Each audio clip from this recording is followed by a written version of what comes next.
Hey. There it is. You should be. My granddaughter, I can do that. Good evening, ladies and gentlemen. Welcome to the Select Board meeting, February the 6th, 6 p.m., Room 3 at Town Hall. We're going to do the presentation first, Mr. Valani? Yes. So we have from Milford, the Milford cheerleaders, I believe it is a U14? Mm-hmm. U14, who went and prevailed here in Massachusetts, went on from there to regionals and the New England area, and then went on to nationals. Well, I was going to say went on to Orlando, which I was not invited. And they prevailed, and it's the first time that it's occurred in this community, and we just want to recognize each of the coaches and the young people, and this is a really pleasant time for me because I have to disclose the fact that my daughter is one of the coaches that kind of leads this whole operation, and they spend a lot of time at my home. Or they get on buses and go elsewhere.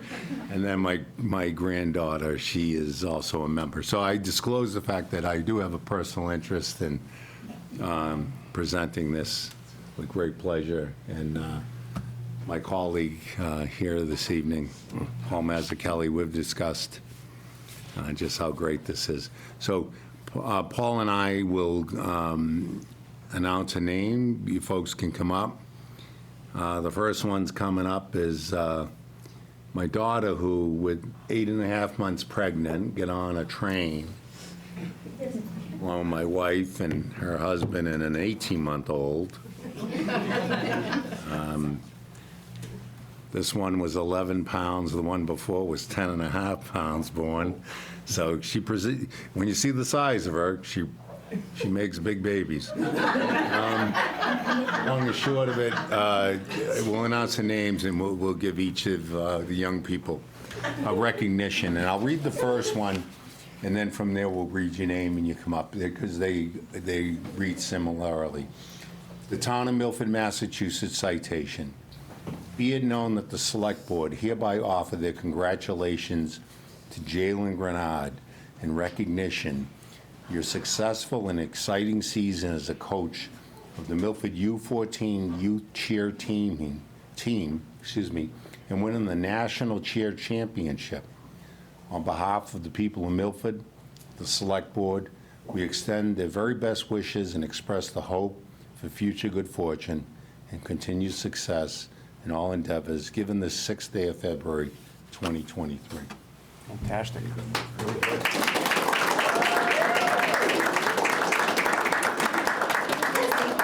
Great job. That's not a backpack. No. No. No, not at all. That is Liam. It is little Liam. That's Liam Vaz. That would be your future football player. Say that. He could be a cheerleader. The next person, and Sarah, if I do it, it's Sarah Kadruko. Drico. Oh, that's what I thought. Sarah, congratulations, and thank you so much for all your help. Great job, Sarah.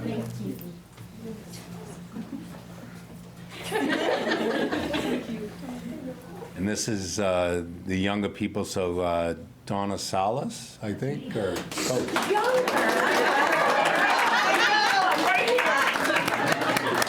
I still got it right. Very good, Donna. Congratulations. You're the younger people. Charlotte Walters.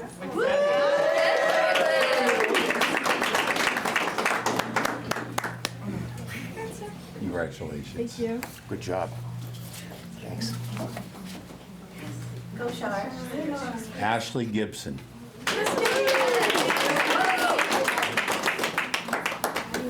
Ashley, good job. Thank you. Congratulations.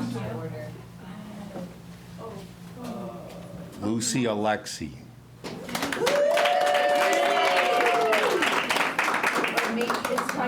shake my hand first, that's okay. Lucy, thank you. Congratulations. She never won the lottery.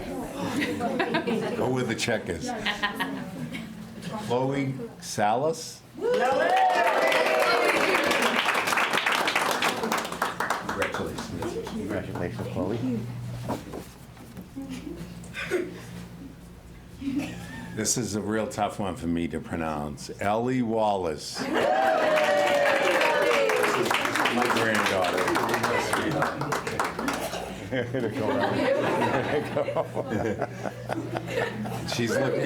She's looking for a hole to climb into. Camille Stacy. Congratulations, thank you. Thank you. Oh, you're gonna go to Harvard. You are. I can see that too. Bella Coelho.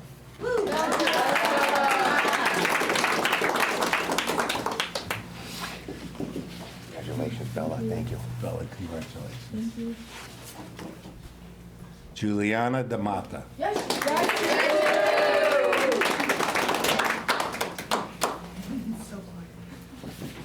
Thank you. Congratulations, Juliana. Congratulations. Mel Jenks. This is someone that spends a lot of time at Tom's house. Here you go, Mel. Congratulations, Mel. Yay, Mel. Rose Farina. Yes, Rose. Congratulations, Rose. Go, Rose. Yes, Rose. Luciana Pereira.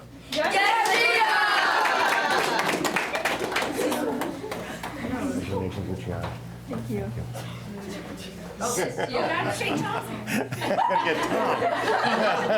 Yes, Sam Ferreira.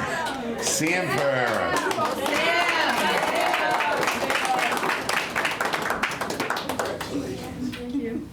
Congratulations, Sam. Go, Sam. Ava Scioli. Remember your little baby. She looks just like her mom, doesn't Yeah.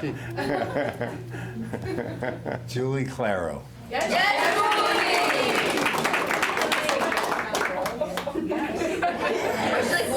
Congratulations, Julie. That's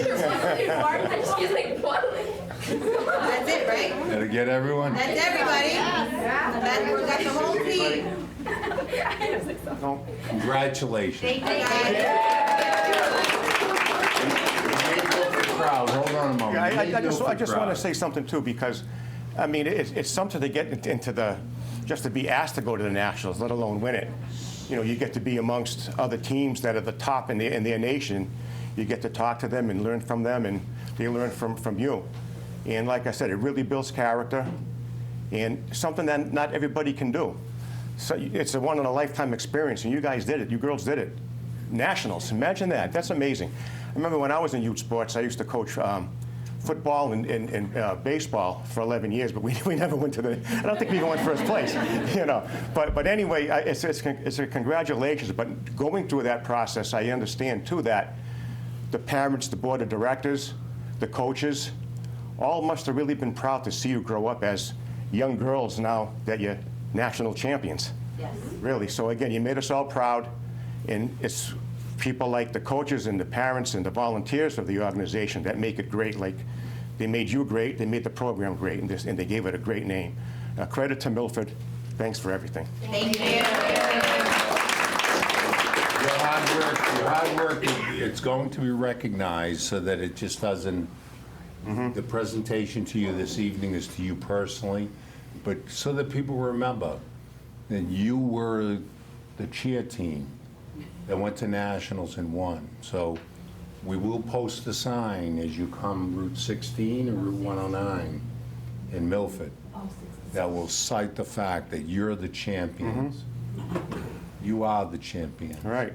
And that And that's what Queen says. you yes, you recognized us, this community, as being a home of champions. You know, now, if you want to see how Paul did on your way out, Well, it's about the size of a postage stamp. It's in the bag. No, I'm joking. Yeah. We are- I didn't even get that. We're actually going to put up, I think the one on 109 is up, right? is it already up? Look at 109 is that. up. So we're going to put up signs to recognize your hard work, because every one of you worked hard. Thank you. You know, Thank so you, back. Congratulations. Thank you. We're gonna look at the picture of you. Thank you, guys. Thank you. you.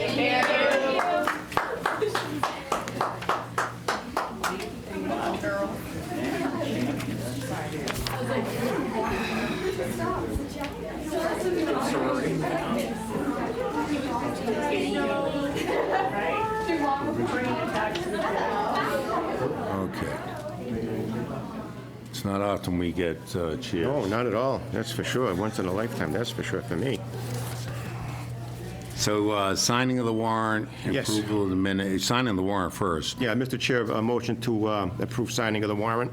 That's second, that's approved. Also approval for minutes of our regular scheduled meeting, January 23rd, 2023. And that's second, that's approved. And also motion to approve the executive session minutes of January 23rd, 2023. Second, that's approved. Thank you. We do have public hearings. The first one is National Grid Verizon New England, a pole location on Exchange Street.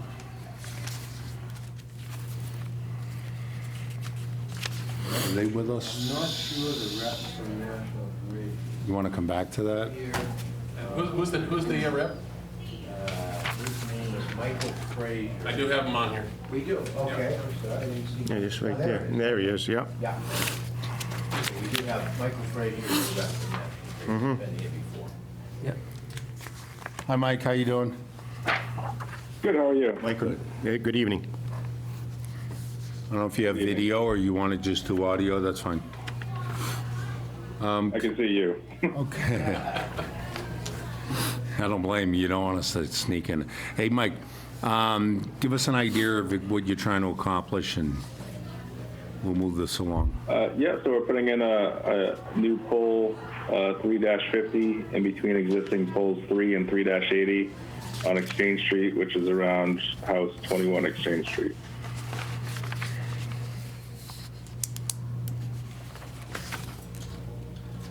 Any questions or concerns? Yeah, I was just going to say, Mike, just by reading the public notice and whatnot, you say JO polls, that would be like a joint ownership poll where it's not just the electric company, it would be more or less shared with like Verizon. Is that what you said in here too, right? That's correct, yeah. It's going in line with the existing line, so whoever's Is, on those poles right now would hop on as well. okay. And with the demand for utility poles, not only with, Verizon and the electric company, cable TV, et cetera, is there a maximum number of poles that could be put on any one street? No, not necessarily, no. Okay, Just for the need of equipment. okay, If we can't fit it on another pole, we need to put in a new one. okay, just checking with that, okay. They generally space, what, 50 feet, Mike? Generally, it's 150. Is it?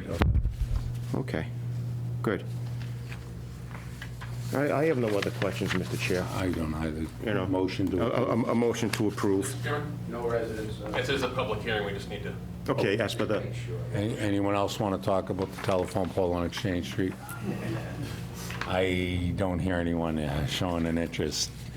Motion. motion to approve. And that's second, that's unanimous. Miranda Industries, DBA Kai Central, common victular wine malt beverage license with cordials. Come on up, my friend. Eric, I didn't see you mixed in there with the cheerleaders. No. I figured, good to see you again, thank you. I took you as one of the coaches, my friend. No, I was just sitting down, trying to not get in the way. You pass out slips to come and get a free ice cream? No, I mean, I should, if I looked at the agenda and saw them, I should have thought about it. Welcome. So this is a request for a common victular wine malt beverage license with cordials on the premises located at 8 Central Street. And give us your thoughts. Me? Yeah, What are you looking to do, Derek? Derek. Sell a few beverages to, I can, Yeah.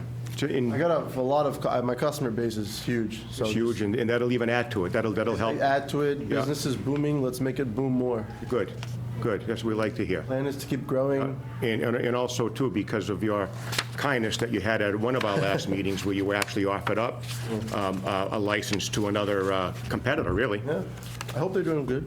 That was nice of you. And to follow up with Selectman Paul Mazzucchelli, you did.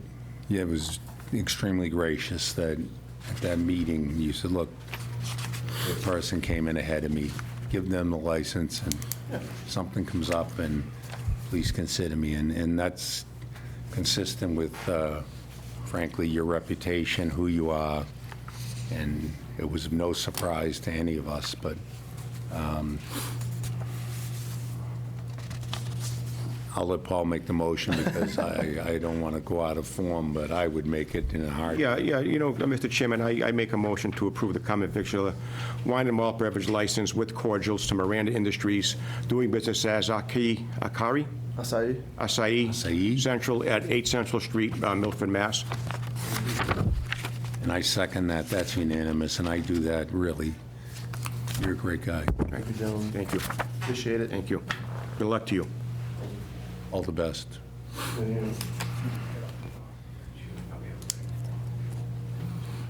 We have a public hearing with Turtle Blessed, which is doing business as TD's Pub, which many of us know is a local establishment that's been in place for a number of years. Did find new ownership recently, and we just want to touch on an incident that occurred there, and just to work with the owners to make things as positive as they should be. On Zoom, we have Attorney Melanie Solomon. You're represented by very able counsel, probably one of the finest lawyers in this area, and to help you address these concerns. There was an incident that occurred back on the 15th of January, on which some young people had an argument in the premises. They were all legal age, and one of them left, and as the others were leaving the premises, he fired a round from a real gun.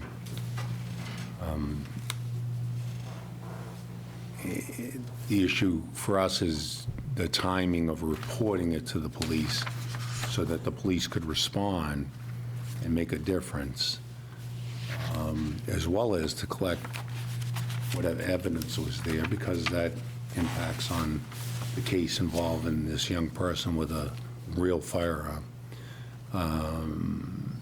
Your cooperation is noted, that when the police did contact you, you were forthright, you provided them with video, you did everything right at that point. The concern was the immediacy of, you face a public safety concern, and the regulations are clear. If it's related to the establishment or stems from the establishment, in any way that it can be connected, it's yours. You have the obligation to pick up that telephone, and your staff do. And that's if someone's sick, someone's ill, someone needs a ride home, or they're just being a pain in the neck. Give your best effort. It's 17 years I served as police chief. I never recommended a penalty to anyone for calling police, fire, EMS. Never. To the contrary, I argued against it. because at that point, what you're trying to do is make everything right and make sure everybody's okay. And a thing's going to happen. Anytime you put a bunch of human beings together and you want to mix in a couple drinks, it's even, so if it was nothing's going to happen, we'd never have a football game down in Foxborough. We'd never have a hockey game at Boston Garden. Things happen. It's what's your responsibility, what you own as the license holders. And then what the penalties could be if you fail to meet that responsibility. And if I could turn. Yeah, I was just going to ask, Mr. Chair, why wasn't 911 called, or even let's say at the beginning of the fight? You know what I'm trying to say? Or the police department called during the incidents? Could I suggest if we could, Attorney Melanie Solomon, allow her. Oh, sure. I thought you were giving over to me to speak. No, but just to allow her to provide us with Sure. information based on what her investigation Okay. has revealed, and I think it's going to answer some of your questions. good. I'm sure it will, because I know her that Gentlemen, well. thank you. I appreciate that, and I appreciate you accommodating me via Zoom. I'm not feeling well today, and I've progressively been getting sicker, so I appreciate you being able to accommodate me in this way. So I'm well aware of what went down. I was able to retrieve from Mass Courts a copy of the statement of facts that was provided by the Milford PD about what happened in the early hours of January 15th. I've also seen video footage, and I've spoken to my clients, and I can tell you this, being familiar with the location and being able to identify how things happened at this location, is that there were some gentlemen who were patrons of this establishment who were simply having a disagreement that seemed to have resolved on the back porch of TD's, where patrons are allowed to go out there and smoke, etc.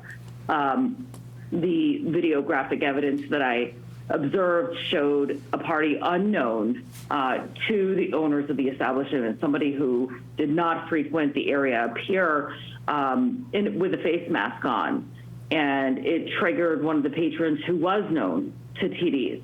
And it was this individual who approached the property, who his presence then incited the individual who was known to TD's, and an incident occurred. And people were dispersed from the back porch. I can tell you that it was very close to closing time, so the rest of the patrons were instructed to leave as it was very close to closing time. The individual who had approached, who is now arrested in this incident and charged with multiple crimes, including attempted murder, had fled that area. And when he fled the area, he went back to the area of West Street, not directly, but indirectly, using, the back alleyway, side streets, but went back to West Street. And whether he had a gun on his person at the time or retrieved a gun from the vehicle, that's not known to me. It's not clear. It's not in the video. It's not in the police report. But he did have a weapon on him, and he shot that weapon. And when he shot that weapon, he almost struck somebody, and that individual in the police report indicates that they actually heard a bullet whiz by their ear. This individual was eventually taken into custody. Now, the police report is abundantly clear that one of the owners in front of you, Matt Rich, he was not present at the time this had occurred. He came on scene later after it had occurred. And Joan, who was also in front of you, was on scene, and she was inside of the premise. But neither of these parties knew that the shooting actually occurred at the time that it had occurred. So Joan, affirmed to me that she had never actually heard a bullet, a gunshot, or any of those things occur. There were other people inside the establishment who were staff members at the time, and they also did not hear a gunshot. Now, I don't know if that means that the individual who was a suspect had a silencer on it, or if there were other things going on in the area or inside of the establishment that would have caused everyone not to hear this. So I'm also aware that the manner in which this came to the attention of the town of Milford was because an investigation occurred at around 4:30 on January 15th, which was a Sunday, and Hopedale PD made Milford PD available, made Milford PD aware that this incident had happened. And so I will say that obviously I think we all know that if we knew that an incident occurred, or even if somebody was having a rift, that the owners of the establishment should have called the police and they should have ended there. My clients before you have owned this establishment for 5 months. They've never owned an establishment prior to this, although they have worked in the industry before. I've spent my time educating them on their obligations as being a business owner with an alcohol license and what that means in terms of reporting incidents as soon as they happen. Even if it's a minor incident, they have that duty. I've worked with them on retaining me for the sole intended purpose of establishing policies and procedures related to addressing these issues and coming into their establishment off hours to train their staff so that they understand that no matter how minor an incident, that because they hold this liquor license, that this is their obligation to do that. Because obviously, had a phone call been made well before, none of these things would have occurred. And I think that they realize that, they understand it. It's a matter of education and training, and that is being done. It has been done with them, and it's going to be done with their staff. So I think that they're well aware in terms of answering the direct questions from the board, in terms of why they didn't call the police. At the time that the incident occurred, they had no idea that a gunshot had actually occurred. They did not know that. Thereafter, I can't answer as to whether they knew between the time that the police arrived when Hopedale reported it, but they are educated at this time. They're aware of their duties pursuant to their license. They've been served with your letter indicating that their license could be suspended or revoked. And I'm asking that neither of those things happen, that they essentially be admonished today, and that allow me to work with them further and their staff so that we can implement these policies so that they understand what their obligations are. Thank you. Yeah, thank you, Mr. Chairman. Yes, and thank you, Attorney Solomon. Matt and Joan, again, like I said, Melanie explained a lot of the questions that I had, but as you know, and I'm sure Attorney Solomon also mentioned to you too, that it's a privilege to have this license. It's not your right. It's definitely a privilege, and there's certain responsibilities that you're obligated to uphold.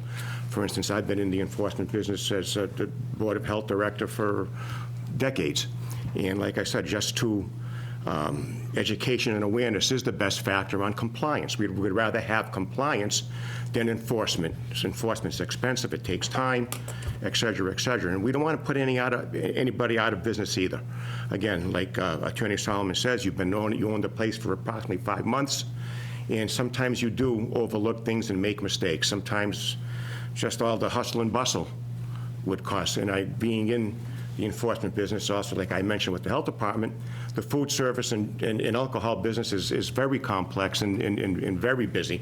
That when we used to send individuals notices and whatnot, they didn't have it. They still didn't read them yet after a week because they were so busy. But anyway, it's something that it's your responsibility to ensure that your patrons are well behaved. And I hope Attorney Solomon comes up with some procedure on how you would be doing that from this day forward. You know, because like I said, if it happened just a little while ago, what if it happens again next month? Are you prepared for that? And that's what we want to know. Is there going to be extra security there? Is there going to be extra lighting in the back to prevent this? And I know the Prospect Heights area, which is where you are. I lived on Lee Street. I grew up on Lee Street when I was younger.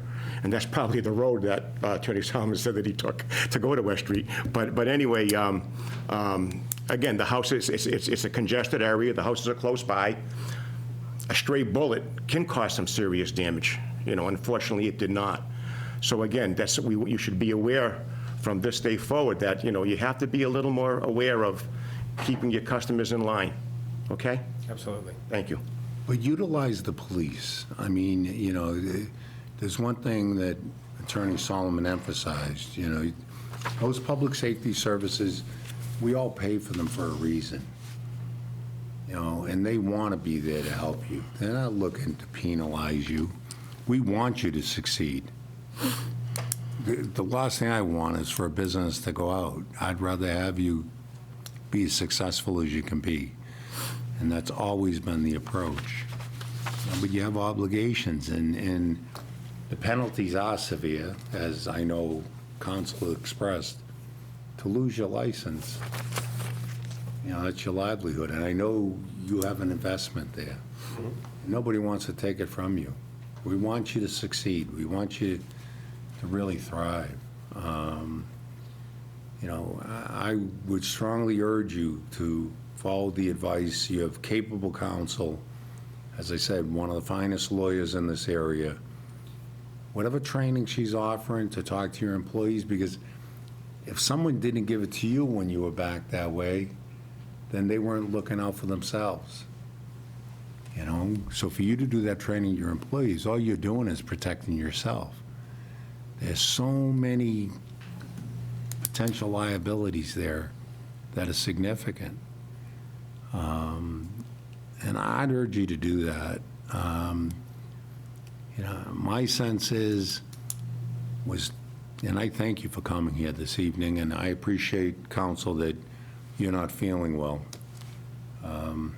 I missed you at court today because they were saying, where's Melanie Solomon? Melanie Solomon's always there. So I knew something was up. But anyway, I just, you know, for me, and I'll see what my colleague feels, I think this was an opportunity for us to have a discussion to say to you, look, no one's out to get you. No one's out to hurt you. To penalize you for calling us, it makes it more difficult because you're doing the right thing. And frankly, you're going to make a difference in someone's life, because someone could have been struck by a round, a bullet. Now they get in a car and drive away. Do they take them to the hospital, or do they try to take them somewhere else? And now what do you have? You have a horror. You have a real horror movie, you know, and it's real. So I can't impress upon you as much. The person that's being unruly, once they get into that, you know, fighting words with your staff, they're done. They're all done. You don't have to keep someone in your premises who's being that unruly. They're now a trespasser. Call the police. Call 911. Don't call the business number. Call 911 and tell them exactly what's happening so they know what they're walking into. Okay. Don't just, hey, we got to get this guy out of here. They don't know if it's this mild person that they just walk through the door. No, he's a fighter. He wants to fight. I'm the cop walking in. I did that for 42 years. At least I know what I'm walking into, you know? Same thing. If it's a medical thing, tell them whatever you know. And they'll prod you to do it. Be forthright. It's beneficial. It's beneficial to you, and it's beneficial to the other people. To include the person who's being a pest, you know, a pain. It's beneficial to them because you know what to expect, and package them up, and they go to the Blue Light Hotel and go there for, you know, a night, and everything's okay. Utilize the services that are available to you, you know, and it takes a lot off of you, and I think if anyone knows this legally, Attorney Solomon does, that the police come in and they deal with the person, your staff didn't have to. You moved, everything's moved over on the other side of the equation. And they're trained to do it, they know what they're doing. Utilize the services that are available to you. And we're happy to help you. I've always been in the position, it's not how many times you call, it's when you don't. You know, that's when you have problems. And are you gonna have problems? Bet your life. Bet your life. As long as you allow human beings to walk through the door, you're going to have some issues. But you have to recognize the fact that you're not going to be there every moment the place is open. Even if you're there 16 hours a day, you still have to run out and go get this and go do this and go do that. We all know that. So take advantage of her advice. Take advantage of she mentioned she's willing to come in and do some training. Invaluable. You know? It cost a few dollars for one Saturday, one Sunday. Invaluable.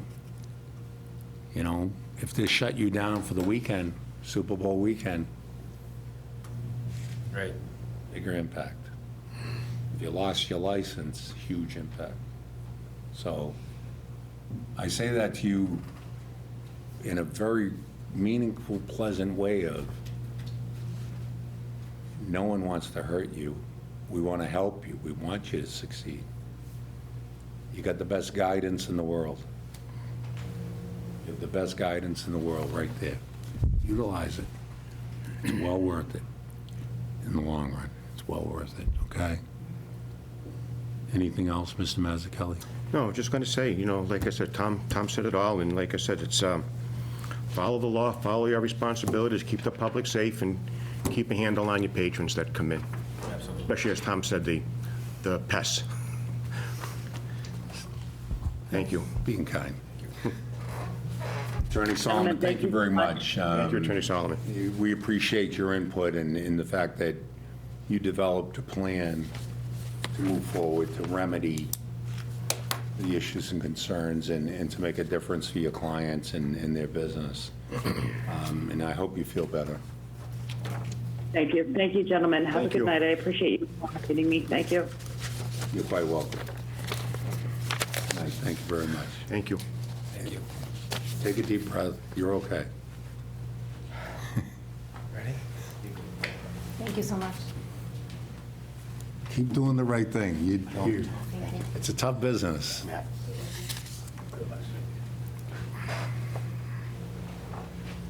Our next scheduled appointment is John O'Rourke from Community Electricity Aggregation. And I'll let my colleague Paul Mazzucchelli, who actually brought this to our attention. I said to him today, well, the last meeting, I said that a local barber who lives out of town, he did it in his town, in his house, and was wondering how he could do it here. And then naming a probation officer. A probation officer today up in Milford Court asked me the exact same thing, talking about rates. So, welcome. Mr. Chair, Member Mazzucchelli, and Yep. Mr. Town Administrator, thank you for letting me come before you tonight to talk about community electricity aggregation. My name is John O'Rourke. I am the Director of Marketing and Municipal Affairs for Good Energy. We're a leader here in Massachusetts in community electricity aggregation. I have a short presentation that I'll go through quickly. That first slide is just our customer-facing team. That's Philip Carr, Stefano Loretto, myself, and Patrick Roche. We're backed up by a 40-member team of analysts, researchers, customer service people, and administrative people. We're a national company. We've been here in Massachusetts in this market since 2014. Basically, at Milford here, you'd be seeing mostly me and probably Stefano at times. That next slide. Good Energy has combined about 20 years of national experience with local expertise to develop a winning team here in Massachusetts. We have 65 clients here in Massachusetts in various stages of development of plans. We also operate the largest aggregation here in Massachusetts with 25 municipalities called the Mass CEA, which recently became the largest of its kind in the country. We're operating in all states that have municipal aggregation laws, and we've been very successful at it. That next slide shows a summary of our plans. We have 45 active plans at this time. We have current launches of 7. We have 7 communities that will go out on the meter read in March. We have 3 plans that are pending approval at the Department of Public Utilities. We have 4 plans in development, and we have new clients, new committed clients of 6. And we're also talking to another 8 or 9 communities who are very interested in moving forward with aggregation. That next slide just shows you a map around Milford of our clients that are close to Milford. And I had provided Rick with a list of our client contacts for all our clients so that he could call any of them to ask how we do. That next slide is just a summary of recent supply agreement renewals between Good Energies are at the bottom there at the lowest prices, and then you can see our competitors above us at somewhat higher prices. And you can see we all deal with the same suppliers. It's just that those suppliers seem to give us better rates. The goals of community electricity, it gives your residents and businesses more competitive electricity choices, gives them longer-term stable electricity rates. As you know, the utilities change their rates every 6 months. Most of our active aggregations have contracts between 30 and 36 months. The most recent launches are going to have a contract of 21 months because that's what the market has dictated at this time. We always look to go for lower rates, although we have to put the disclaimer in that savings are not guaranteed, although our record has been very good, and I'll show you that in a little while here. Most renewable electricity can be, more renewable electricity can be put in the standard product if that's what the town wants. Some communities we have want to have a little more renewable energy in that standard or default rate, which everybody's put in automatically, or some don't.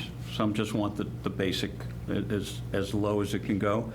And again, normally we'll have 3 products so that everybody has a choice and everybody can get into the program.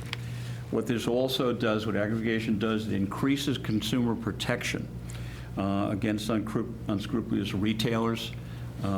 We come into, when we launch programs, we always come to the senior center to talk to seniors, and we find that they are preyed upon by some of these unscrupulous marketers who basically give them a teaser rate to start and then increase their rate when they're out looking.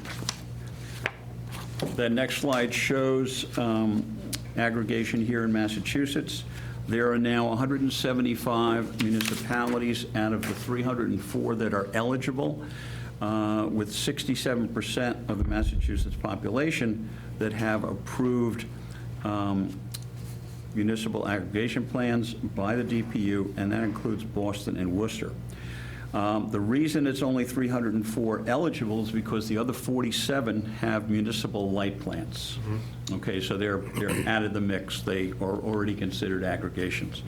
So right now, essentially, you have 2/3 of the population in Massachusetts that live in communities that have approved plans. Good Energy, along with our expertise at procurement, and developing the plan. Again, we put the plan through the Department of Energy Resources and the Department of Public Utilities, and essentially we do all of that. Another important part of this is the public outreach and education during the launch. We deal with a lot of communities that have diverse ethnically, racially, and economically diverse populations. We count Somerville, Waltham, Quincy, Fitchburg, Fall River, and New Bedford among our most diverse communities. One of the things we do when we do public outreach, there are communities where we have done information in multiple languages.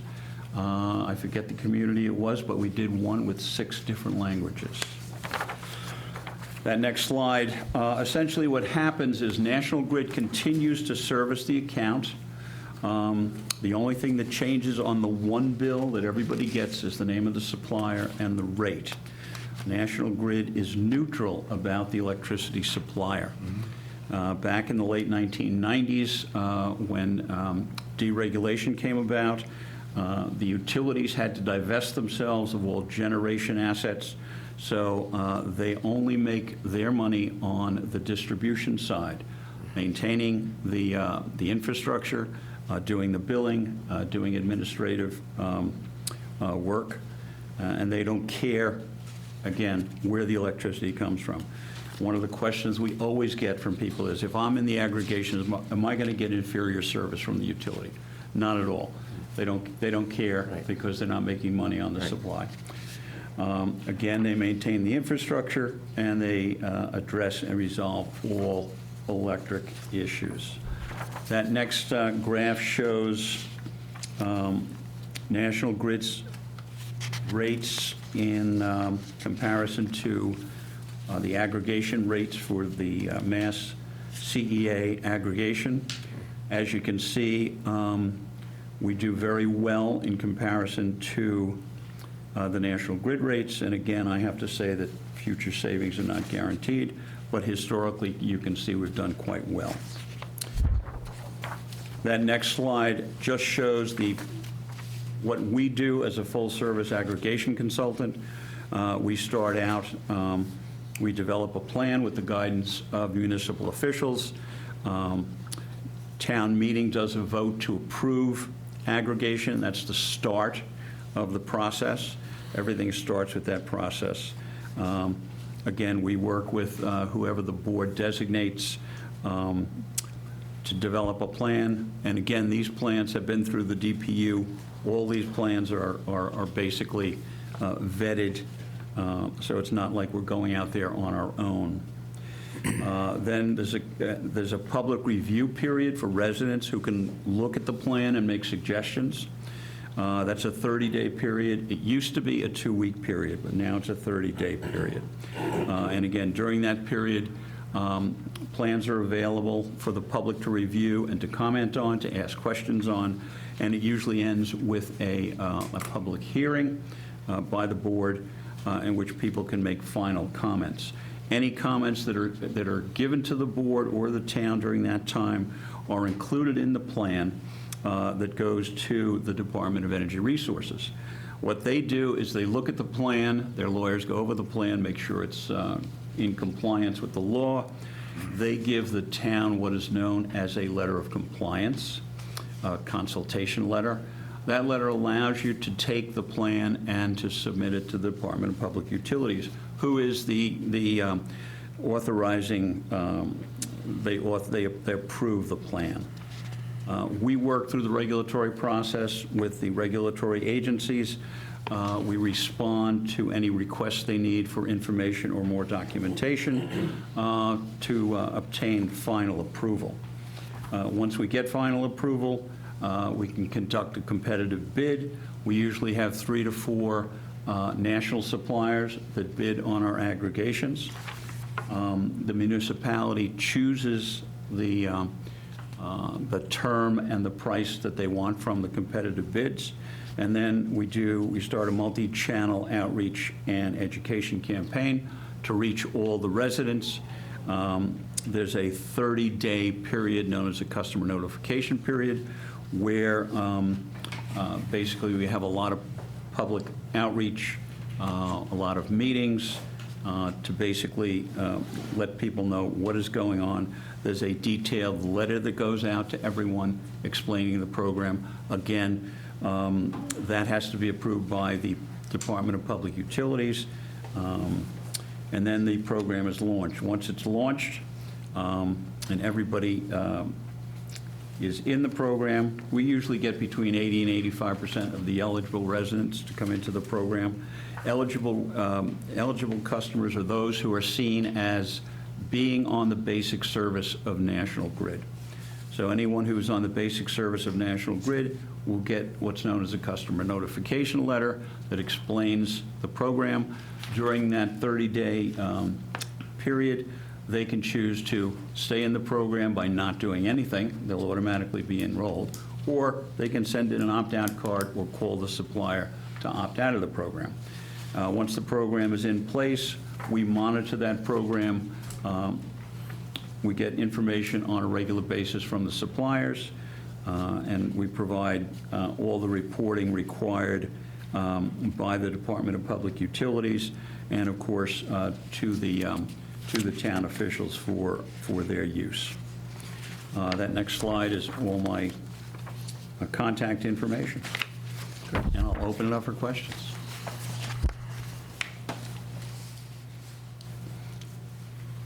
Yeah, just a couple of questions. Now, what's good about this program, John, is I recall through my research on this too, we have 175 communities already involved with this type of a program. We're probably a little late compared to other municipalities, but from what I understand, when this first started, I don't believe there was an opt-out time that somebody could actually opt out. Is that true? The Massachusetts developed the first plan in the country Right. that was a municipal aggregation plan. I think right now there's only like 7 or 8 of them throughout the whole country right now? Right now, you have about 8 or 9 states. Okay. Okay? But you have at least a dozen or more who have plans To start. before the legislature. Okay? Good. And now, most plans that have been successful in the country have been based on the Massachusetts plan, which is an opt-out plan. And it was that opt-out right from the beginning? Right from the beginning. Okay. Yeah.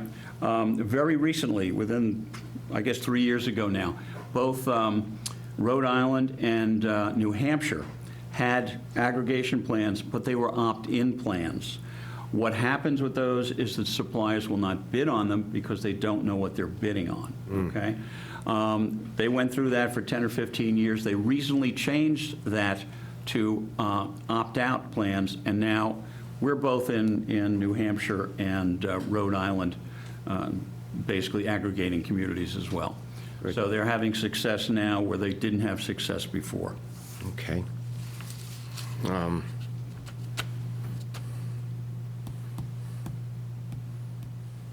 I think you explained everything that I had any questions on. An important point is that it doesn't cost the town anything. I was just going to say that. We are paid by the winning supplier at the rate of 1 mil per kilowatt hour. Right. Okay. To put that into it's a tenth of a penny. To put that into better perspective, Yeah. remember the old 100-watt light bulbs? Okay. If you burned one of those light bulbs for 10 hours, okay, that's 1 kilowatt hour. We would get a tenth of a penny for that. Okay. All right, so that's how we're paid. There's no out-of-pocket expense for the town.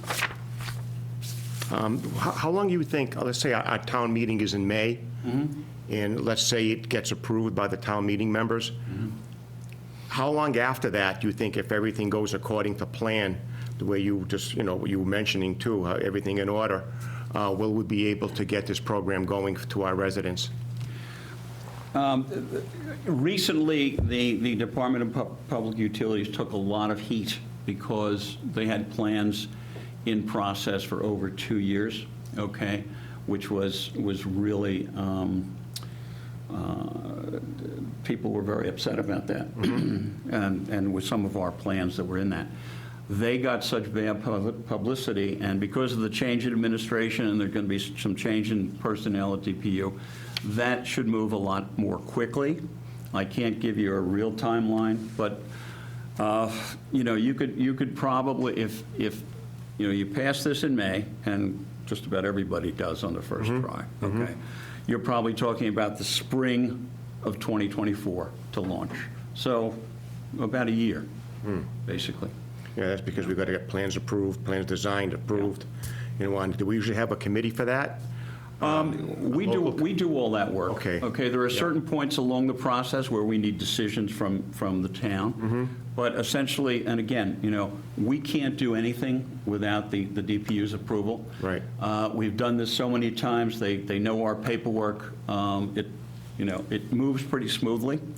But again, the only thing we need from municipal officials is decisions at different points in the process. And you will also help out with the education and awareness plan We do for the residents. We do all of that. Right. Yes. Yeah. Even our diverse population, like you said. Absolutely. Yes, we do everything from start to finish. And then once it's launched, we manage the process, we monitor the process, we give you information on the process. We do the required reporting to the DPU. It's an annual report. Very good. Like I said, like Tom was mentioning too, that he got some requests from people just today. Rick himself is getting phone calls. I've been getting a lot from either emails or from the senior center, been asking me. So like I said, I think it's a good program. It's a win-win for the community, that's for darn sure. And certainly, even though it's an opt-out program and people are put in automatically, they can get out of the program anytime they want. anytime, and they can also get back in if they They want. can also get back in if they want. Right, Yes. so it's perfect. It gives them another choice. That's what it does. Right. Good. It's something that they can compare to. Absolutely. And like you mentioned before, it's long-term instead of like what we have now. Our electric company now would probably, be high today, lower tomorrow, but high again. So there's no really, Unfortunately, what happened with both National Grid and Eversource this time around is they went out to bid, and they have to go out to bid at two very specific times of the year. They were in a bad market, and that's how they got caught. National Grid at 33,891, and Eversource at 25,776. We're getting calls every day from older residents who are saying, "I don't know how I'm going to pay this bill. This is what, and can you get me into the aggregation?" This is from towns where we have aggregations where people have not come into the Not come in aggregation. yet. We say, just fill out the enrollment form online, you're in. Okay, because some of these people are really having a problem with affording their electric bill. thank you. Yeah, I think it's, and I appreciate Paul Mazzucchelli bringing this forward along with the town administrator, Rick Villani. I credit them for doing it. Thanks, Tom. I think it benefits every resident in the community. You answer the question forthright, which I had earlier, and Paul had answered at our last meeting. If I opt out, can I opt back in? Because that gives the consumer the control. Absolutely. They make the Yes. decision what's in their best interest, and it benefits, yes, people on fixed incomes, it benefits every resident. It gives them choices, and that was the intent of the original change. Yeah. So I appreciate your presentation. It makes a lot of sense to me. The only thing that struck me is, and I don't know if the law allows for it because I've not gone that deep into it, can you aggregate multiple communities together as a cluster? We do that all the time. Yeah. Because I look around us and I look at the map, and from Uxbridge coming back this way, And Northbridge too. you only have to convince a couple more communities, and you could have, Yes, essentially, every community needs their own plan, but they can go out together to bid. And we do that a lot. Like, right now, we're going to be launching 7 communities, one of which is the city of Fitchburg. They're by themselves because they're big enough. But the other 6, which includes Cohasset, Situate, Marshfield, Rochester, Westwood, and Uxbridge, they're going out as one aggregation. so you don't have to border each other. There's just the fact that they want to go out The together. fact that they want to do it together, the load, they combine their loads. A larger bulk. Yes, that's exactly, yeah, exactly. Yeah, greater competition. I, as I said, and I have received emails, phone calls. I think the only thing that's ever surpassed it is Amazon. originally, when we first started into that, Rick. I think this has really caught people's attention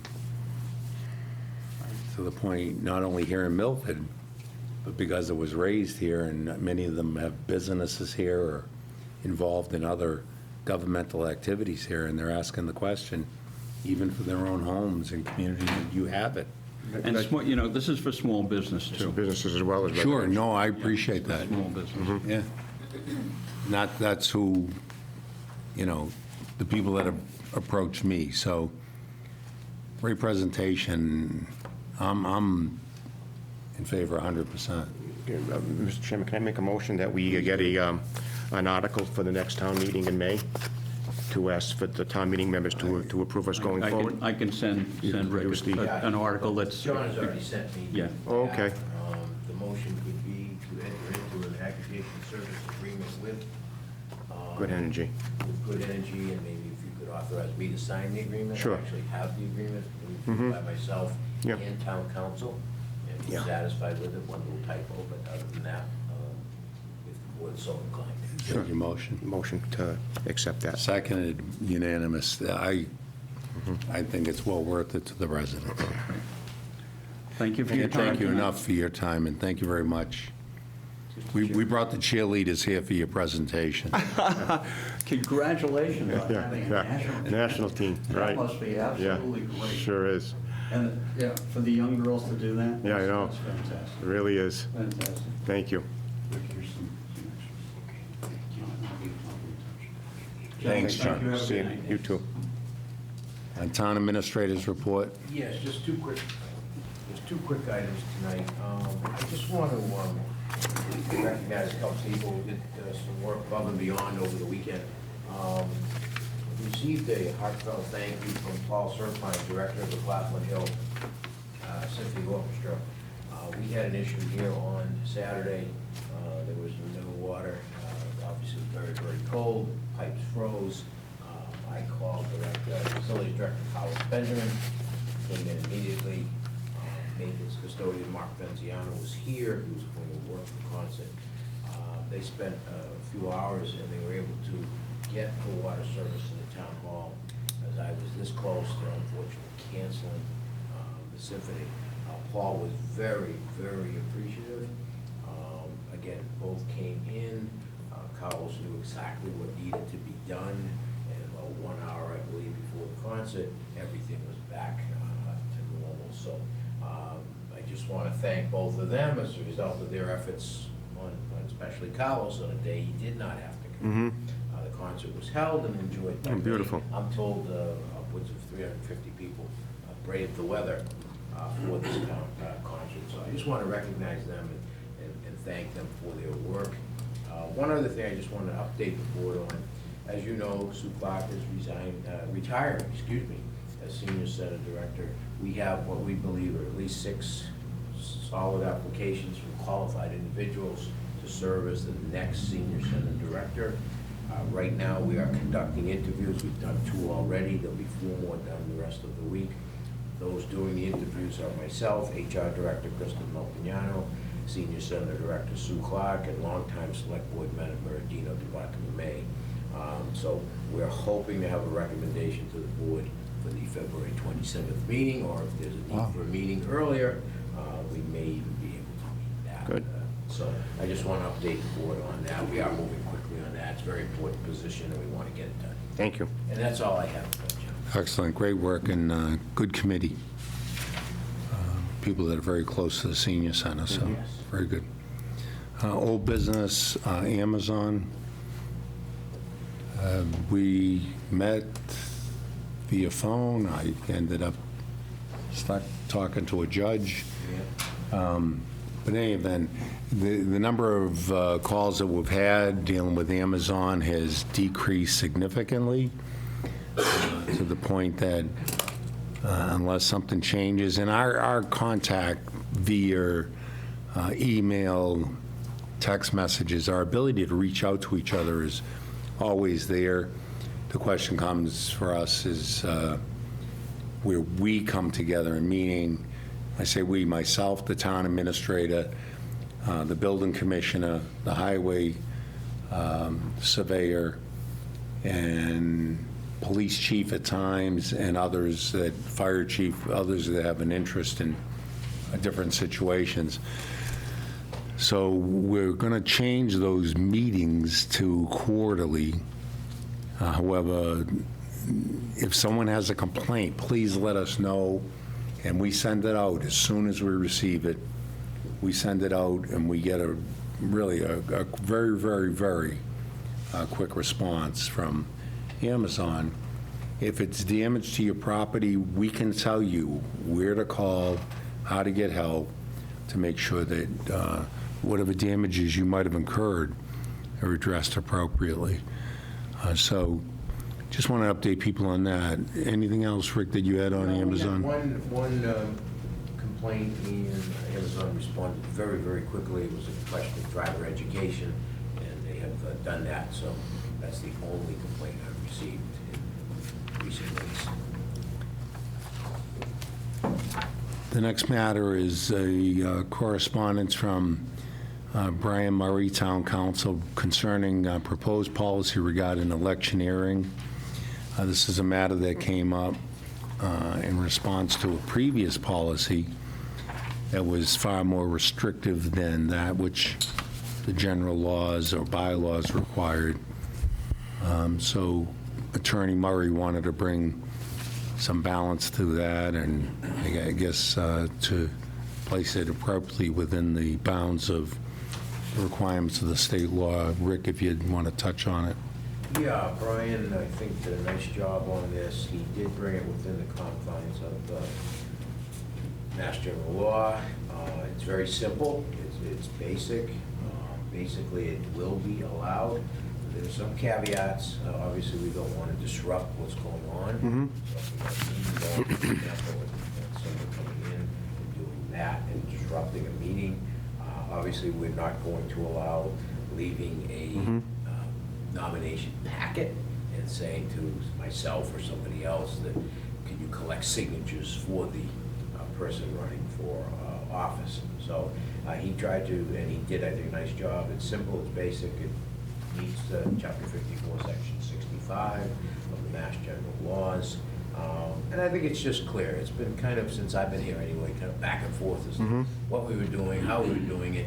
And I think this eliminates that ambiguity, and I think people can really know what they can and cannot do. And I think it makes it easier for me when I get issues people might be complaining about. I can advise them accordingly. So the first paragraph deals with polling places, which is pretty clear. I mean, you can have political materials within 150 feet of a polling place. Beyond that, collection of signatures, if you're just simply asking someone to sign their name, if they choose to. It's not an interference of their work, but it has to be in a public building, meaning not a public building where you don't have a right of access, a public building in which anyone in the public is invited to come in. So you can't go to a school and just walk in. They have regulations that you just can't walk into a school. You can't go to the police department and just walk in because you have to be let in.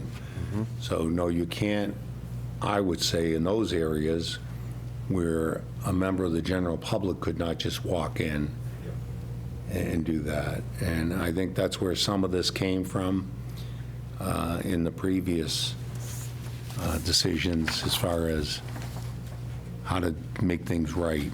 But Brian made it very concise. It's 3 paragraphs. It's available, and I think that we ought to put it up. We will. We will. Thank you very much.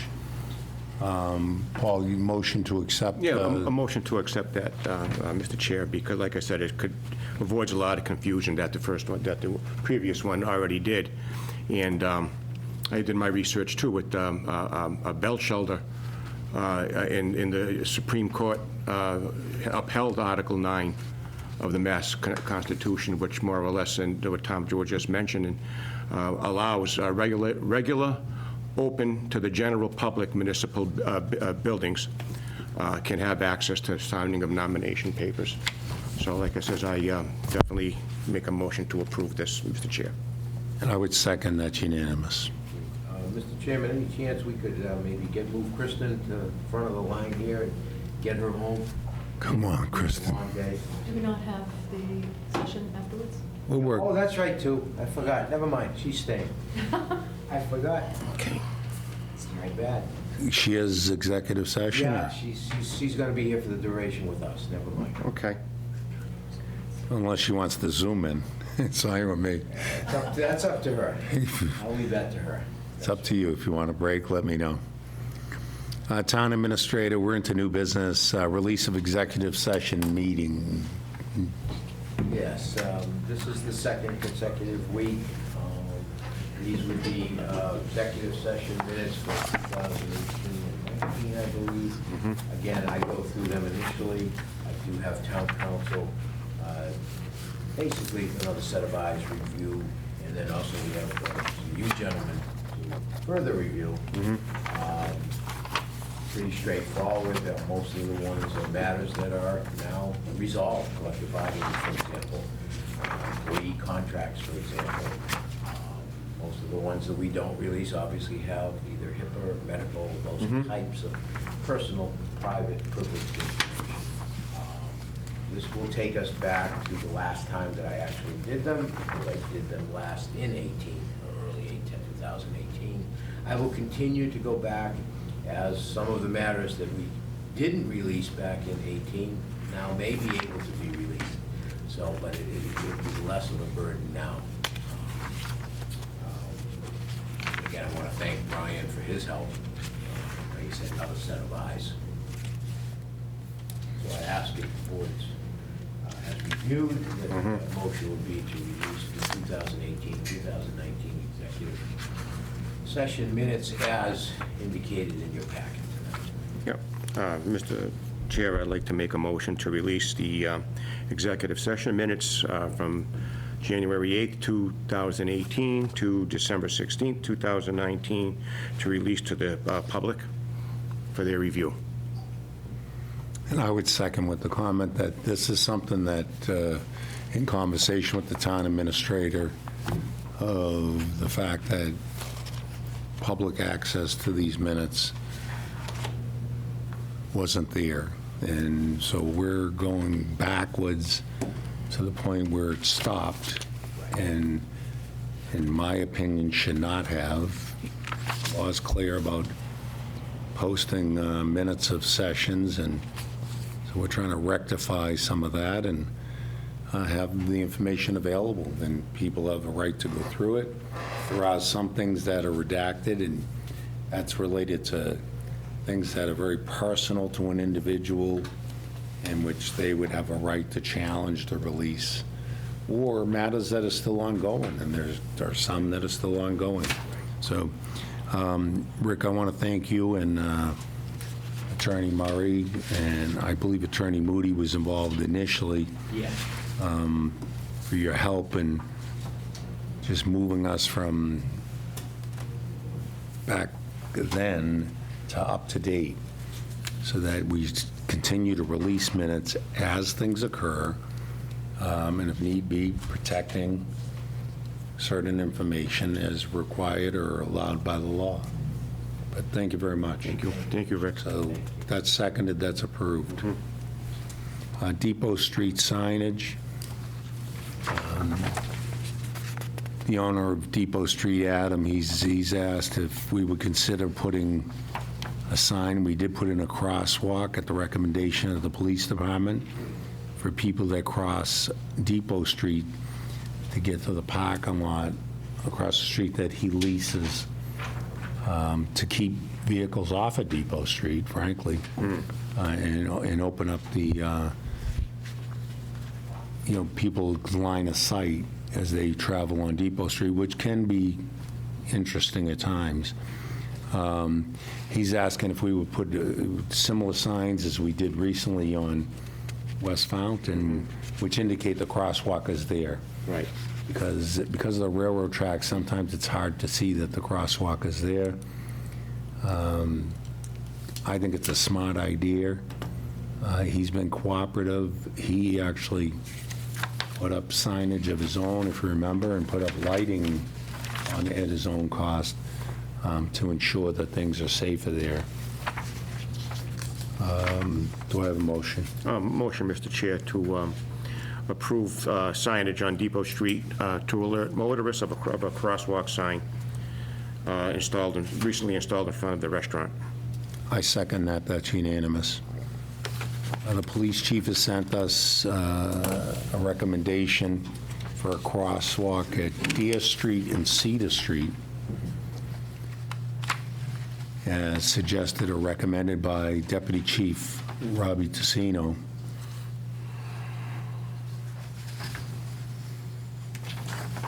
Again, I think there's apartments there now, and it's an issue of visibility as they might go across the street to the Garrett's gas station, some of the other smaller businesses in the area on foot. And they're recommending that we put there a crosswalk. Again, if we're going to do that, given the area we're talking about, Route 85, I would recommend we include the signage as well. Exactly. To alert people. Do I have a motion? Motion, Mr. Chair, to go along with Deputy Police Chief Robert Tassino's recommendation of installing a crosswalk in front of Garrett's gas station on Cedar Street. Along with the signage. Along with the signage as Thank you. well. I second that. That's unanimous. We have a generous donation to skate park, so to create the skate park here in Milford. The first one, myself and Mike Brashani went and bought it when a skate park, indoor one, went out of business. And for all of, I think it was about $1,800 or $2,800, we bought all of their ramps and everything else, which were over in Town Park for quite some time. So I used the drug forfeiture money for that purpose. And, but with time, those wore out, and the kids, the skate park is, you know, they're looking for somewhere on the skateboards to go, and to create the skate park makes a lot of sense. A, it's safer. B, you know, it's going to save us a little bit on granite stairs and every other thing around town, anything that they can try to skid across. This is a generous donation from Jamie Wheelock of $2,023 towards that project. And I believe that would go to the Parks Department, if I'm correct. Yeah. Yes. Do I have a motion? Motion, Mr. Chair, to accept a gift from James Realock in the amount of $2,023 to be used for a skate park project. And again, thanks to James for this generous donation as well. Yeah, thank you, Jamie. Very, very good idea. Well, now you're up. Come on. I tried, Kristen. I forgot you. Come on down, Kristen. All right, just starting to enjoy myself. Gentlemen, I think you have before you the narrative that I wrote regarding the request to up a step for the benefits coordinator. I don't want to be redundant.